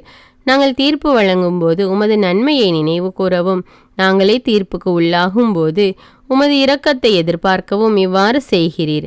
அறிவின்மையிலும் நீதியின்மையிலும் வாழ்க்கை நடத்தியவர்களை அவர்களுடைய அருவருக்கத்தக்க செயல்களாலேயே தண்டித்தீர். அவர்கள் தவறான வழியில் நெடுந்தொலையை சென்றுவிட்டார்கள். விலங்குகளுக்குள்ளேயே மிகவும் அருவருக்கத்தக்கவற்றை தெய்வங்களாக கொண்டார்கள். அறிவில்லா குழந்தைகள் போல் ஏமாந்து போனார்கள். எனவே அறிவு தெளிவு பெறாத குழந்தைகளை ஏளனம் செய்வது போல் அவர்களை ஏளனம் செய்ய உமது தீர்ப்பை அனுப்பினீர். இத்தகைய சிறு கண்டிப்புகளினின்று வரும் எச்சரிக்கைகளுக்கு செவிசாய்க்காதவர்கள் கடவுளின் தக்க தண்டனை தீர்ப்புக்கு உள்ளாக நேரிடும். அவர்கள் எந்த படைப்புகளை தெய்வங்களாக கருதினார்களோ அவற்றாலேயே தண்டிக்கப்பட்டார்கள். ஆகையால் துன்புற்று எரிச்சலுற்றார்கள். தாங்கள் ஒரு காலத்தில் ஏற்றுக்கொள்ள மறுத்தவரையே இப்பொழுது உண்மையான கடவுள் என்று அறிந்து ஏற்றுக்கொண்டார்கள். எனவே மிக கடும் தண்டனை அவர்கள் மேல் வந்து விழுந்தது. சாலமோனின் ஞானம் அதிகாரம் 13. இயற்கை வழிபாடு. கடவுளை அறியாத மனிதர் அனைவரும் இயல்பிலேயே அறிவியலிகள் ஆனார்கள். கண்ணுக்கு புலப்படும் நல்லவற்றினின்று இருப்பவரை கண்டறிய முடியாதோர் ஆனார்கள். கைவினைகளை கருத்தாய் நோக்கி இருந்தும் கைவினைஞரை அவர்கள் கண்டுகொள்ளவில்லை. மாறாக தீயோ காற்றோ சூறாவளியோ விண்மீன்களின் சுழற்சியோ அலைமோதும் வெள்ளமோ வானத்தின் சுடர்களோ தாம் உலகை ஆளுகின்ற தெய்வங்கள் என்று அவர்கள் கருதினார்கள். அவற்றின் அழகில் மயங்கி அவற்றை அவர்கள் தெய்வங்களாக கொண்டார்கள் என்றால் அவற்றிற்கெல்லாம் ஆண்டவர் அவற்றினும் எத்தனை மேலானவர் என அறிந்து கொள்ளட்டும். ஏனெனில் அழகின் தலையூற்றாகிய கடவுளே அவற்றை உண்டாக்கினார். அவற்றின் ஆற்றலையும் செயல்பாட்டையும் கண்டு அவர்கள் வியந்தார்கள் என்றால் அவற்றையெல்லாம் உருவாக்கியவர் அவற்றை விட எத்தனை வலிமையுள்ளவர் என்பதை அவற்றிலிருந்து அறிந்து கொள்ளட்டும். ஏனெனில் படைப்புகளின் பெருமையினின்றும் அழகினின்றும் அவற்றை படைத்தவரை ஒப்பு நோக்கி கண்டுணரலாம். இருப்பினும் இம்மனிதர்கள் சிறிதளவே குற்றச்சாட்டுக்கு உரியவர்கள். ஏனெனில் கடவுளை தேடும் போதும் அவரை கண்டடைய விரும்பும் போதும் ஒருவேளை அவர்கள் தவறக்கூடும். அவருடைய வேலைப்பாடுகளின் நடுவே வாழும்போது கடவுளை அவர்கள் தேடிக்கொண்டிருக்கின்றார்கள். தாங்கள் காண்பதையே நம்பிவிடுகின்றார்கள். ஏனெனில் அவை அழகாக உள்ளன. இருப்பினும் அவர்களுக்கும் மன்னிப்பே கிடையாது. உலகை ஆராய்ந்தறியும் அளவுக்கு ஆற்றல் அவர்களுக்கு இருந்த போதிலும் இவற்றுக்கெல்லாம் ஆண்டவரை இன்னும் மிக விரைவில் அறிய தவறியது ஏன்? சிலை வழிபாடு. ஆனால் பொன் வெள்ளியால் திறமையாக உருவாக்கப்பட்டவையும் விலங்குகளின் சாயலாய் செய்யப்பட்டவையுமான மனித கைவேலைப்பாடுகளையோ பண்டை கால கைவேலைப்பாடாகிய பயனற்ற கல்லையோ தெய்வங்கள் என்று அழைத்தவர்கள் இரங்கத்தக்கவர்கள். செத்துப்போனவற்றின் மீது அவர்கள் நம்பிக்கை வைக்கிறார்கள். திறமையுள்ள தச்சர் ஒருவர் எளிதில் கையாளக்கூடிய மரம் ஒன்றை வெட்டுகிறார். அதன் மேற்பட்டைகளையெல்லாம் நன்றாக உரிக்கிறார். பிறகு அதை கொண்டு வாழ்வின் தேவைகளுக்கு பயன்படும் ஒரு பொருளை சிறந்த வேலைப்பாடுகளுடன் செய்கிறார். வேலைக்கு பயன்படாத மர கழிவுகளை எரித்து உணவு தயாரித்து வயிறார உண்கிறார். ஆயினும் அவற்றுள் எஞ்சியதும் ஒன்றுக்கும் உதவாததும் கோணலும் மூட்டு முடிச்சுகளும் நிறைந்ததுமான ஒரு மரத்துண்டை அவர் எடுத்து ஓய்வு நேரத்தில் அதை கருத்தாய் செதுக்கி கலைத்திறனோடு அதை இழைத்து மனிதரின் சாயலில் அதை உருவாக்குகிறார். அல்லது ஒரு பயனற்ற விலங்கின் உருவத்தை செய்து செந்நிற கலவையால் அதை பூசி அதன் மேற்பரப்பில் உள்ள சிறு பள்ளங்களை அவர் சிவப்பு வண்ணம் பூசி மறைக்கிறார். அதற்கு தகுந்ததொரு மாடம் செய்து அதை சுவரில் ஆணியால் பொருத்தி அதில் சிலையை வைக்கிறார். தனக்குத்தானே உதவி செய்ய முடியாது என்பதை அறிந்து அது விழாதபடி பார்த்து கொள்கிறார். ஏனெனில் அது வெறும் சிலைதான், அதற்கு உதவி தேவை. அவர் தம்முடைய உடைமைகளுக்காகவும் திருமணத்துக்காகவும் குழந்தைகளுக்காகவும் வேண்டும்போது உயிரற்ற ஒரு சிலையுடன் பேச வெட்கப்படுவதில்லை. வலிமையற்ற ஒன்றிடம் உடல் நலத்திற்காக வேண்டுகிறார். செத்துப்போன ஒன்றிடம் வாழ்வுக்காக மன்றாடுகிறார். பட்டறிவு இல்லாத ஒன்றிடம் உதவி கேட்கிறார். ஓர் அடி கூட எடுத்து வைக்க முடியாத ஒன்றிடம் நல்ல பயணத்திற்காக இறைஞ்சுகிறார். பொருளீட்டலிலும் அலுவலிலும் செயல்பாட்டிலும் வெற்றி தரும்படி வலுவற்ற ஒன்றிடம் அவர் கேட்கிறார். சாலமோனின் ஞானம் அதிகாரம் 14.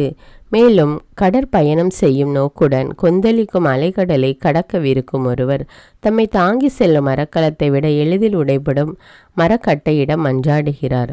செல்வம் சேர்க்கும் ஆவல் அந்த மரக்கலத்தை கட்ட திட்டமிட்டது. ஞானம் கைவினைஞராக செயல்பட்டு அதை கட்டி முடித்தது. ஆனால் தந்தையே, உமது பாதுகாப்பு அதை இயக்கி வருகிறது. ஏனெனில் கடலில் அதற்கு ஒரு வழி அமைத்தீர், அலைகள் நடுவே பாதுகாப்பான பாதை வகுத்தீர். இவ்வாறு எல்லா இடர்களிலிருந்தும் நீர் காப்பாற்ற முடியும் என காட்டினீர். இதனால் திறமையற்றோர் கூட கடலில் பயணம் செய்ய முடியும். உமது ஞானத்தின் செயல்கள் பயனற்றவை ஆகக்கூடா என்பது உமது திருவுளம்.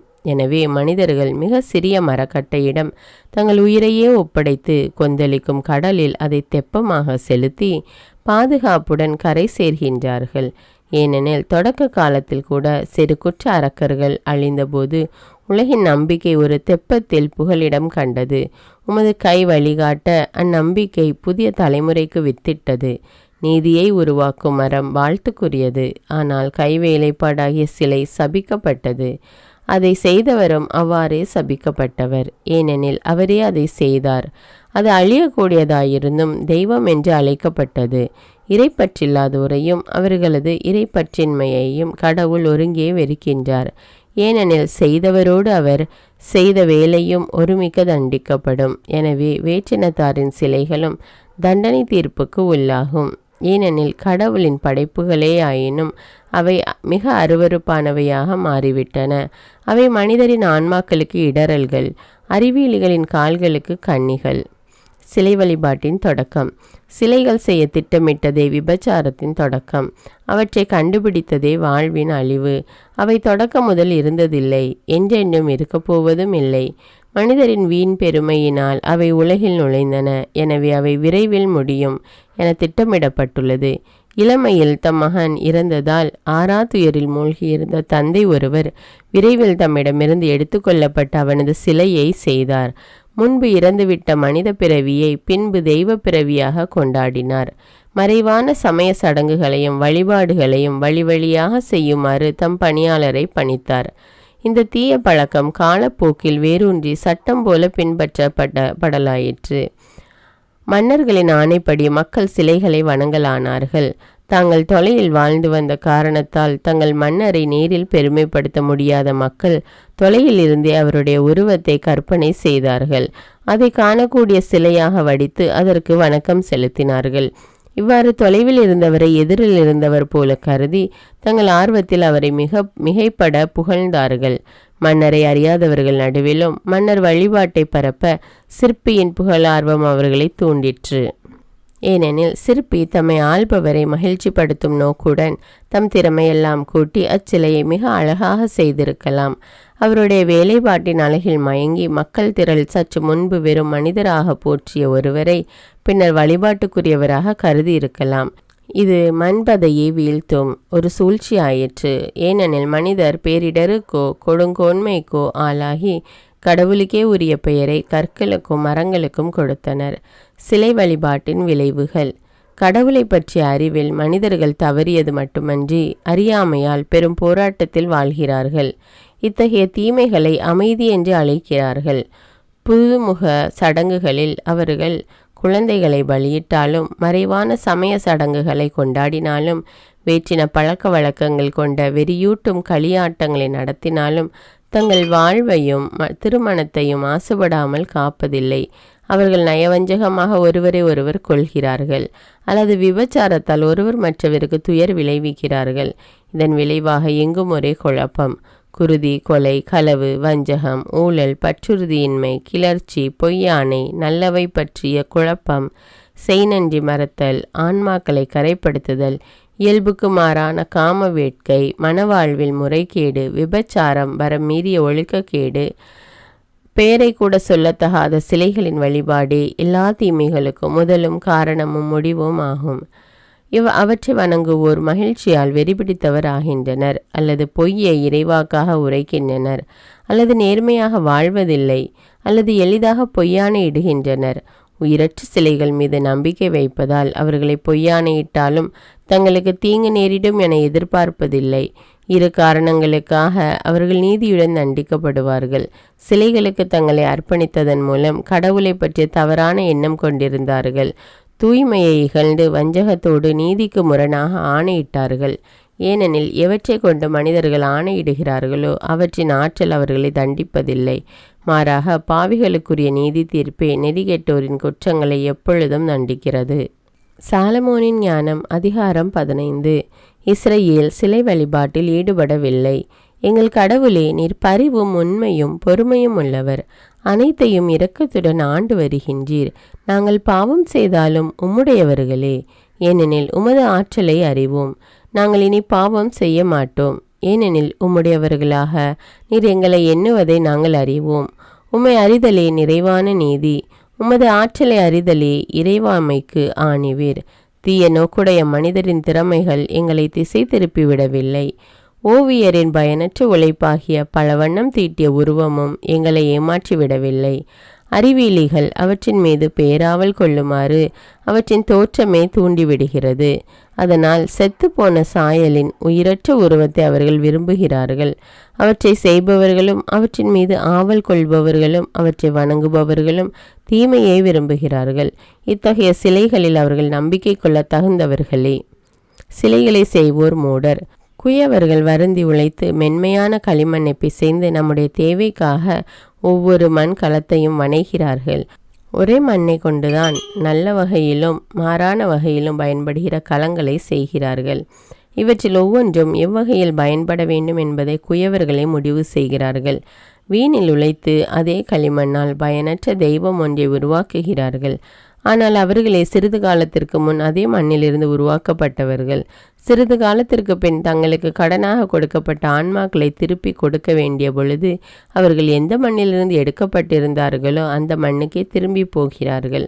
ஆனால் தாம் சாக வேண்டும் என்பதை பற்றியோ தம் வாழ்நாள் குறுகியது என்பதை பற்றியோ அவர்கள் கவலைப்படுவதில்லை.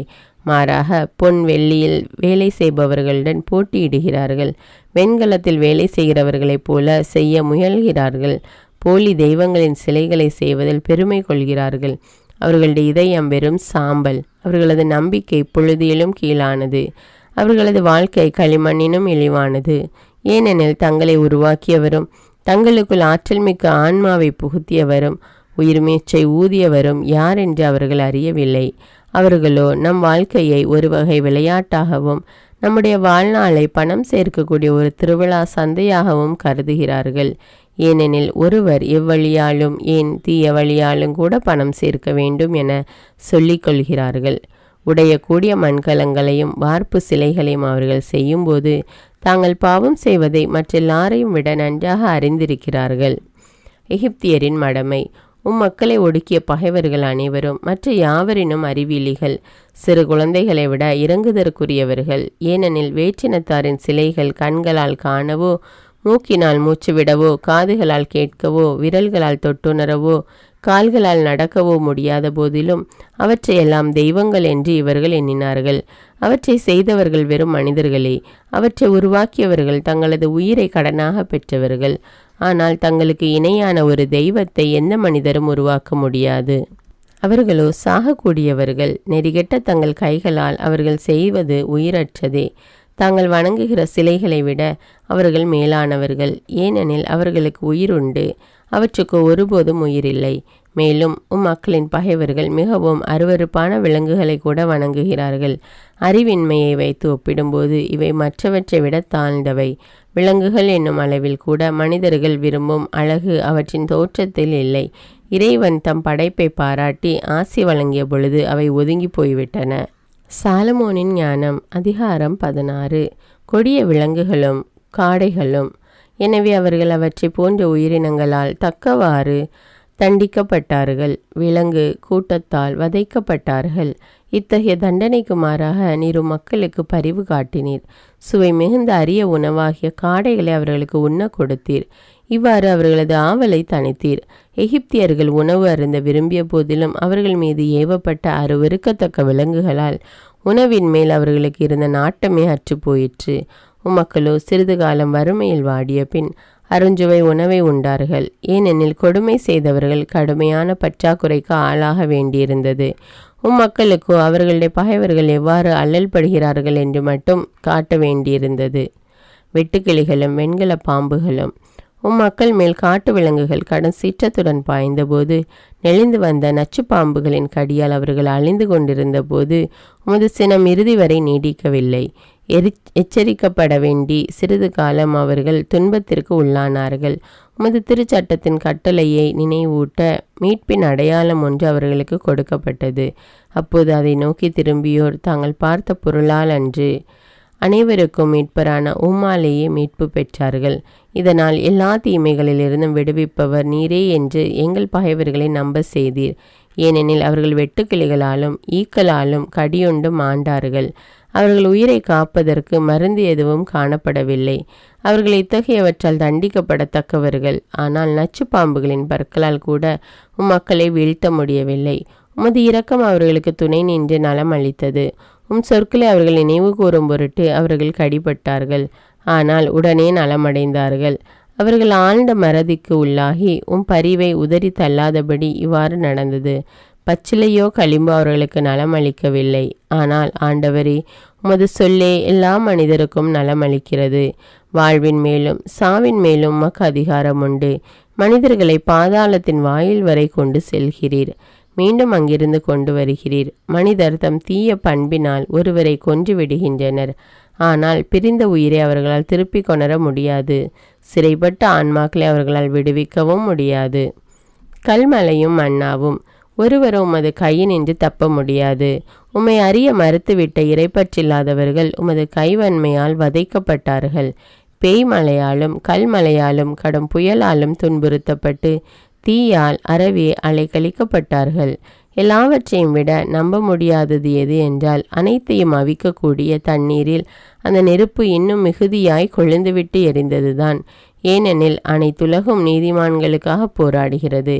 கடவுளின் தண்டனை தீர்ப்பு தங்களை பின்தொடர்கிறது என்பதை இறைப்பற்றில்லாதவர்கள் கண்டுணருமாறும் அவர்களுக்கு எதிராய் அனுப்பப்பட்ட உயிரினங்கள் எரிந்துவிடாதவாறும் நெருப்பின் அனல் சில வேளைகளில் மட்டுப்படுத்தப்பட்டது மற்றும் சில வேளைகளில் நீதியற்ற நாட்டின் விளைச்சலை அழிக்கவே தண்ணீர் நடுவிலும் அந்நெருப்பு முன்னைவிட மிக கடுமையாக எரிந்தது. இவற்றுக்கு மாறாக மக்களை வானதூதரின் உணவால் ஊட்டி வளர்த்தீர். எல்லா இனிமையும் பல்சுவையும் கொண்ட உணவை, அவர்களது உழைப்பு இல்லாமலேயே படைக்கப்பட்ட உணவை வானத்திலிருந்து அவர்களுக்கு அளித்தீர். நீர் அளித்த உணவூட்டும் பிள்ளைகள் பால் நீர் கொண்டிருந்த இனிய உறவை காட்டியது. ஏனெனில் அந்த உணவு உண்போரின் சுவையுணர்விற்கு ஏற்றவாறு மாறி அவரவர் விரும்பிய சுவை தந்தது. கல்மலையில் கனஞ்செறிந்து கடும் மலையில் சுடர்விட நெருப்பே பகைவர்களுடைய விளைச்சலை அளித்தது என்று அவர்கள் அறிந்து கொள்ளுமாறு பனியும் பனிக்கட்டியும் உருகிடாமல் நெருப்பின் அனலை தாங்கின. ஆனால் அதே நெருப்பு நீதிமான்கள் ஊட்டம் பெறும்படி தனது இயல்பான ஆற்றலை மீண்டும் மறந்துவிட்டது. படைத்தவரான உமக்கு ஊழியம் புரிகின்ற படைப்பு நெறிகெட்டோரை தண்டிக்க முனைந்து நிற்கிறது. உம்மை நம்பினோரின் நலனை முன்னிட்டு அது பரிவோடு தணிந்து போகிறது. எனவே அந்நேரத்திலேயே படைப்பு எல்லா வகையிலும் தன்னை மாற்றி அமைத்து கொண்டது. தேவைப்பட்டவர்களின் விருப்பத்திற்கு ஏற்ப எல்லாரையும் பேணி காக்கும் உமது வல்லன்மைக்கு பணிந்தது. ஆண்டவரே, மனிதரை பேணி காப்பது நிலத்தின் விளைச்சல் அல்ல, மாறாக உமது சொல்லே உம்மை நம்பினோரை காப்பாற்றுகிறது என நீர் அன்பு கூறும் மக்கள் இதனால் அறிந்து கொள்வார்கள். நெருப்பினால் எரிபடாதது காலை கதிரவனின் ஒளிக்கீற்றாலேயே வெப்பமடைந்து எளிதில் உருகிற்று. கதிரவன் எழும் முன்பே மக்கள் எழுந்து உமக்கு நன்றி கூறவும் வைகரை வேளையில் உம்மை நோக்கி மன்றாடவும் வேண்டுமென்று இதனால் உணர்த்தப்பட்டது. ஏனெனில் நன்றி கொண்டோரின் நம்பிக்கை குளிர்காலத்து உறைபனி போல் உருகிவிடும், பயனற்ற தண்ணீர் போல் ஓடிவிடும். சாலமோனின் ஞானம். அதிகாரம் 17. இருளும் ஒளியும். உம் தீர்ப்புகள் மேன்மையானவை, விளக்க முடியாதவை. எனவே அவற்றை கற்றுத்தெளியாத மனிதர்கள் நெறி தவறினார்கள்.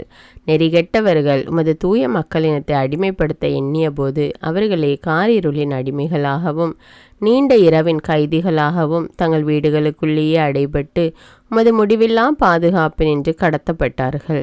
மேலும் மறதி என்னும் இருளடர்ந்த திரைக்கு பின்னால் தங்கள் மறைவான பாவங்களில் மறைந்து கொண்டதாக எண்ணிக்கொண்டிருந்த அவர்கள் அச்சத்தால் நடுங்கியவர்களாய் கொடிய காட்சிகளால் அதிர்ச்சியுற்று சிதறுண்டார்கள்.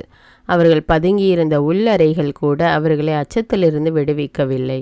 அச்சுறுத்தும் பேரொலிகள் எங்கும் எதிரொலித்தன. வாடிய முகங்கள் கொண்ட துயர ஆவிகள் தோன்றின. எந்த நெருப்பின் ஆற்றலாலும் ஒளி கொடுக்க இயலவில்லை.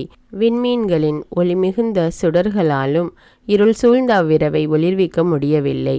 தானே பற்றியெறிந்த அச்சுறுத்தும் தீயை தவிர வேறு எதுவும் அவர்கள் முன்னால் தோன்றவில்லை. அவர்களோ நடுக்கமுற்று தாங்கள் காணாதவற்றை விட கண்டவையே தங்களை அச்சுறுத்துவன என்று உணர்ந்தார்கள்.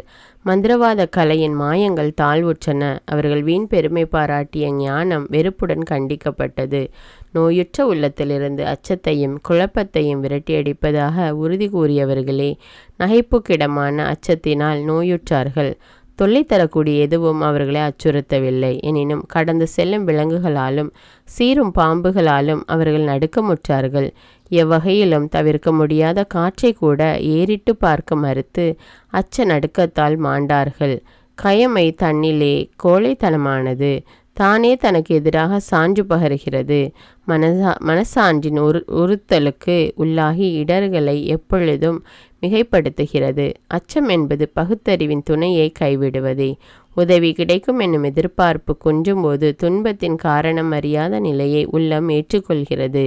உண்மையிலேயே வலிமை சிறிதுமில்லாததும் ஆற்றலற்ற கீழுலகின் ஆழத்திலிருந்து வந்து கவிந்ததுமான இரவு முழுவதும் அவர்கள் யாவரும் அமைதியற்ற உறக்கத்தில் ஆழ்ந்திருந்தார்கள். சில வேளைகளில் மாபெரும் பேயுருவங்கள் அடிக்கடி தோன்றி அவர்களை அச்சுறுத்தின. மற்றும் சில வேளைகளில் அவர்களது உள்ளம் ஊக்கம் குன்றி செயலற்று போயிற்று.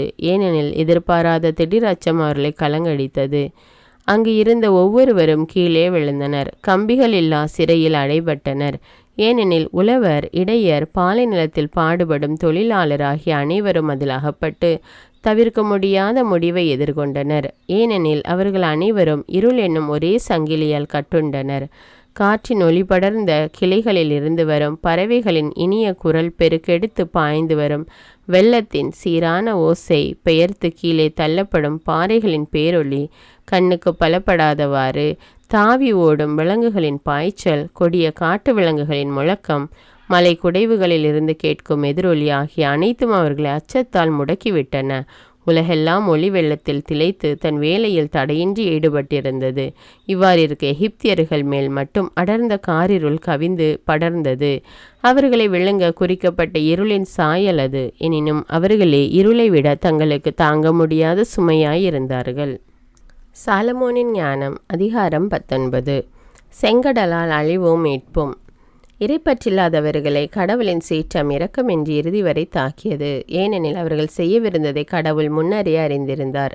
இஸ்ரவேலர் புறப்பட்டு செல்ல விடை கொடுத்து விரைவில் அவர்களை வெளியே அனுப்பி வைத்த அதே எகிப்தியர்கள் பிறகு தங்கள் மனத்தை மாற்றிக்கொண்டு அவர்களை பின்தொடர்ந்தார்கள். எகிப்தியர்கள் தங்களுள் இறந்தவர்களின் கல்லறைகளில் புலம்பி அவர்களுக்காக இன்னும் துயரம் கொண்டாடுகையில் இன்னொரு அறிவற்ற சூழ்ச்சியில் இறங்கினார்கள். முன்பு யாரை வெளியேறும்படி வேண்டிக் கொண்டார்களோ அவர்களையே தப்பியோடுவோரைப் போல துரத்தி சென்றார்கள். தங்கள் நடத்தைக்கு ஏற்ற முடிவுக்கு அவர்கள் தள்ளப்பட்டார்கள். அதனால் இதற்கு முன் நடந்தவற்றையெல்லாம் அவர்கள் மறந்துவிட்டார்கள். இவ்வாறு தங்கள் துன்பத்தில் குறையாயிருந்த தண்டனையை நிறைவு செய்தார்கள். இவ்வாறு மக்கள் வியத்தகு பயணத்தை தொடர்ந்து சென்றார்கள். அவர்களுடைய பகைவர்களோ விந்தையான சாவை எதிர்கொண்டார்கள். பிள்ளைகள் தீங்கின்றி காக்கப்படும்படி படைப்பு முழுவதும் கட்டளைகளுக்கு பணிந்து மீண்டும் தன் இயல்பில் புத்துயிர் பெற்றது. அவர்களது பாசறைக்கு முகில் நிழல் கொடுத்தது. முன்பு தண்ணீர் இருந்த இடத்தில் பின்பு உலர்ந்த தரை தோன்றிற்று. செங்கடலினோடே தங்கு தடையில்லாத வழியும் சீரிப்பாயும் மலைகளினோடே புல்திடலும் உண்டாயின. உமது கைவன்மையால் காப்பாற்றப்பட்ட மக்கள் அனைவரும் அவ்வழியே கடந்து சென்றனர். உம்முடைய வியத்தகு செயல்களை உற்று நோக்கிய வண்ணம் சென்றனர். குதிரைகளைப் போல குதித்து கொண்டும் ஆட்டுக்குட்டிகளைப் போல துள்ளி கொண்டும் தங்களை விடுவித்த ஆண்டவராகிய உம்மை புகழ்ந்து கொண்டே சென்றனர். இயற்கையில் ஏற்பட்ட மாற்றம். அவர்கள் வேற்று நாட்டில் தங்கியிருந்த பொழுது நிகழ்ந்தவற்றை இன்னும் நினைவு கூர்ந்தார்கள். விலங்குகளுக்கு மாறாக நிலம் கொசுக்களை தோற்றுவித்ததையும் மீன்களுக்கு மாறாக தவளை கூட்டங்களை ஆறு உமிழ்ந்ததையும் அவர்கள் இன்னும் நினைவில் வைத்திருந்தார்கள். பின்பு சுவையான இறைச்சி அவர்கள் விரும்பி வேண்டிய போது புதுவகை பறவைகளை கண்டார்கள். ஏனெனில் அவர்களுடைய விருப்பத்தை நிறைவு செய்ய கடலில் இருந்து காடைகள் புறப்பட்டு வந்தன. எகிப்தியர்களின் குற்றமும் தண்டனையும். பேரிடியால் எச்சரிக்கப்பட்ட பின்னரே பாவிகள் தண்டிக்கப்பட்டார்கள். தாங்கள் செய்த தீச்செயல்களுக்காக நீதியின்படி துன்புற்றார்கள். ஏனெனில் அந்நியர் மட்டில் பகைமையுடன் நடந்து கொண்டார்கள். சோதோம் நகரை சேர்ந்தோர் தங்களை நாடி வந்த வேற்றினத்தாருக்கு இடம் கொடுக்க மறுத்தார்கள். எகிப்தியர்களோ தங்களுக்கு நன்மை செய்தவர்களையே அடிமைப்படுத்தினார்கள். இது மட்டுமன்று, சோதோம் நகரை சேர்ந்தோர் உறுதியாக தண்டனை தீர்ப்புக்கு உள்ளாவார்கள். ஏனெனில் அவர்கள் அயல் நாட்டினரை பகைவர்கள் என நடத்தினார்கள். எகிப்தியர்களோ அயல் நாட்டினரை விழாக்கோலத்துடன் வரவேற்று அவர்களுக்கு எல்லா உரிமையும் அளித்த பின்னரும் கொடுந்தொல்லைகள் தந்து அவர்களை துன்புறுத்தினார்கள். நீதிமானின் கதவு அருகில் சோதோம் நகரை சேர்ந்தோர் கவ்விய காரிருள